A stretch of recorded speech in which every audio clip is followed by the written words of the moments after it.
everyone, it's your favorite blind girl back on your screen with another one. As requested, I asked you on the gram what video you wanted to see next, and one of you said talk about the pros and cons of living in a city with Stargardt disease. I thought that was such a good suggestion, so that's what we're going to do today.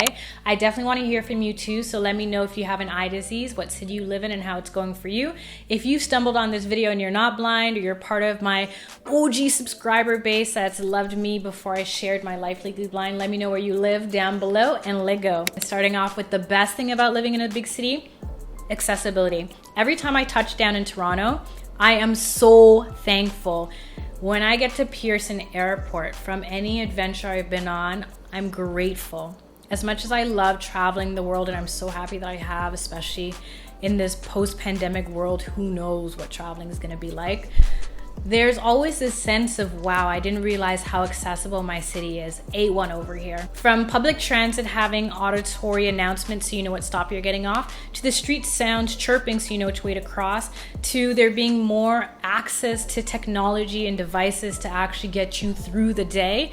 There is so much here to be grateful about, and I will never ever take it for granted again, because some of the places I've been to, I hope there's no one that's blind that lives here, because you guys are not accommodating whatsoever. One of the cons of living in a big city is the fact that it's big. Not only is it big, it's super hectic. And I mean more so BC before the Rona, but back when, before lockdown life was a regular thing, things got pretty crazy around here, especially when I work downtown. It was go, go, go, go, go, go, go. And especially since I don't look blind, I don't have a dog or a cane, a lot of times people don't have the time. And if I'm running errands or I'm trying to cross the street, people get frustrated sometimes if they're around me because they don't know why I'm doing things more slowly or differently.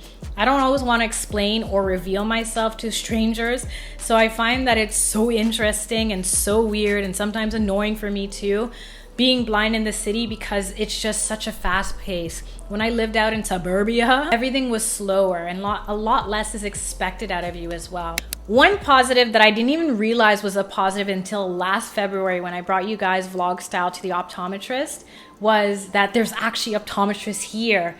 It didn't even cross my mind that some of the smaller cities and suburbs and outskirts and countrysides don't have specialists, don't have eye doctors. So if you're starting to lose your vision and you're wondering what's going on, you might have to make a day trip out of it, go to the city, even rent a hotel sometimes, just to find out or see a specialist. I'm so thankful. I never realized how blessed I am to be born here and be able to hop on a streetcar or take a bus to go to the doctor if I ever need to get my eyes checked out. I can't imagine what it's like to fly into a city to see a specialist, because I've never had to. Okay, this one is probably just my paranoia, but one of the cons I can think of is that, being visually impaired, you're a target. I don't know what strangers' intentions are. I feel more comfortable at night. I know that sounds so weird from the girl who said she's paranoid, but at nighttime, at least people are not really looking into your face and trying to see your eyes. During the day, when I'm walking past someone, I can't tell what their intentions are. I don't know if they're coming towards me with a good vibe or not so good vibe. And I find because it's a city, there's more crime and there's more things likely to pop off, and I don't always know which way to go construction wise, or if something's going on. I'm kind of oblivious to it. So in a smaller town, I figure there's less going on. There's probably less chances for things to go wrong because I wasn't paying attention because I can't see. Another thing that's really good about living in the city is I've actually had the opportunity to meet people in real life with my eye disease. I've met quite a few with Stargardt disease, RP, other visual impairments, and it's so comforting to me to have that actual community.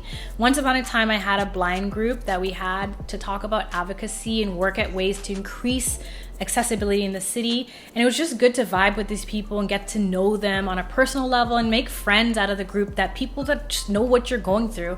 It's so much easier when you talk to a blind person and you don't have to explain yourself because they already know what you're going through. If I lived anywhere else, I don't know if I'd meet as many people as I have. This con is such a first world problem, and also because I'm a shopaholic, but the stores be switching it up on me. Sometimes I go into the grocery store and I want to get in and out. What I like to do is I take all types of shortcuts, because with my sight loss, I take longer to do other things. So I memorize a lot of things, including where everything I need in the grocery store is. If I go to a grocery store that's more central or more specialty, sometimes they move things around, because the more they move things around, the more you wander around, the more you buy. But I ain't got time for that. I like to go and know what I'm getting in and get in and out in 20 minutes, because I hate grocery shopping. I hate cooking. If you watch my channel, you already know that. When they do that, whether it's a grocery store or a clothing store or Sephora, it throws me off, and then I have to take out my phone and zoom in, and I feel like the time I could have had to just grab and go, now I'm grabbing my phone to zoom in or asking an associate, and they're trying to sell to me, and I'm not about that life. So I know it's such a little petty thing, very petty little problem, but it's still something. When I lived out in the suburbs, everything was always the same all the time, so I could be in and out. Plus it's less busy, so there's less people to maneuver around, less people to like, oh shoot, I didn't even see you there, sorry, I didn't realize you were in line, like those kinds of situations. Pro is that I feel more independent. When I lived out in Brampton, which is a suburb west of Toronto, oh my gosh, the planning process, I had to decide, okay, it's gonna cost me $18 to go downtown today and come back. So I gotta go to class, see my boyfriend, visit a friend, then I'm gonna go and run an errand before I go home, because if it's gonna cost me nearly $20 and take 6 hours altogether, I can't just go down to walk Harborfront because I feel like it. Now that I live in the city, it's so much more easy for me, especially since I can't drive, to get where I wanna go and do what I need to do. So I'm really grateful for that. On the flip side of that, living in the city, the expectations are the same. Whether you're blind or not, people still expect you to pay your rent. I gotta work 2 jobs to pay my rent. I'm not working them now because that's another story for another day. When the world was as it was, I had 2 jobs on the go to afford the lifestyle that I have, because living in a city is expensive as hell, but it's worth it for the life it affords me and the accessibility that it grants me and the sense of being in a place where I can live independently. If I lived anywhere else I visited, or wherever my friends live out north or out east or west, I wouldn't be able to be as independent as I am now. I'd have to hitch a ride with someone or be very conscientious about how I spend my coins, because I'd need it for cabs and Ubers and Lyfts, and nah. Also, expectations, as in, because there's so many people fighting for the same job, there's still the expectation that you're going to perform at the exact same level, and technically better, because you have to, I feel like, maybe I'm wrong, but I feel like you have to make up for what you're lacking. So because I'm losing sight, I make up for it in so many other skills. So when I apply for a job, there's still that feeling of, oof, there's a lot of competition and I have to be that much better in order to qualify. I usually disclose during the interview process that I'm visually impaired, because at this point, why hide it? They're gonna find out on the first day anyway. But I do know that is a barrier to access. I do know that it sometimes determines whether they hire me or not. I think in a smaller town where more people are likely to know you and you're gonna get a job based on who you know, it might be, maybe I'm wrong, but it might be easier. This one is not even because I'm blind, it's just a general one. There's so much more things to do in the city.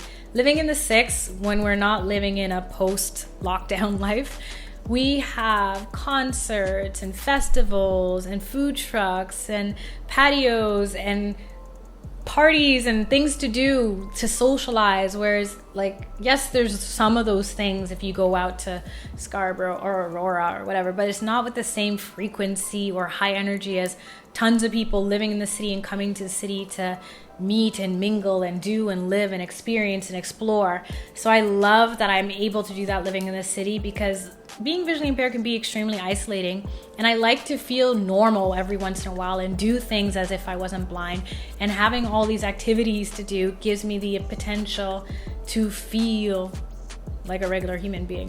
Last positive, I think we should end off on a high note, is that living in a big city, you kind of become not the poster child or the token person, but in my circles, a lot of time, especially when I'm meeting new people, they've never met anyone that's visually impaired before, much less someone they haven't seen in pop culture that looks blind. So it's so liberating and it feels fulfilling to share my story. Sometimes, trust me, it's tiring and I don't want to tell every stranger about what I'm going through. But most times, it's really good to get to talk to someone and talk about something other than the sky and the weather.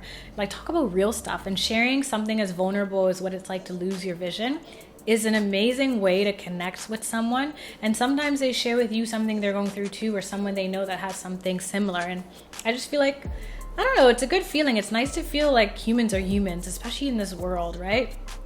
So I love living in this city because I wouldn't say every day because that would be tiring, but on the weekly, I meet someone who's never heard of Starburst before, and then I get to teach them, and it pays forward whether they tell somebody else or meet someone else with a disease or disorder, or it just empowers them to ignite in themselves to feel like they're capable even when life is not going their way. So I'm going to leave you on that note. Let me know down below what you love and don't love about your city. If you haven't already, hit the thumbs up, subscribe, and share if you care. Thanks so much for stopping by. Stay sane, stay blessed, stay safe. Until next time, love and later.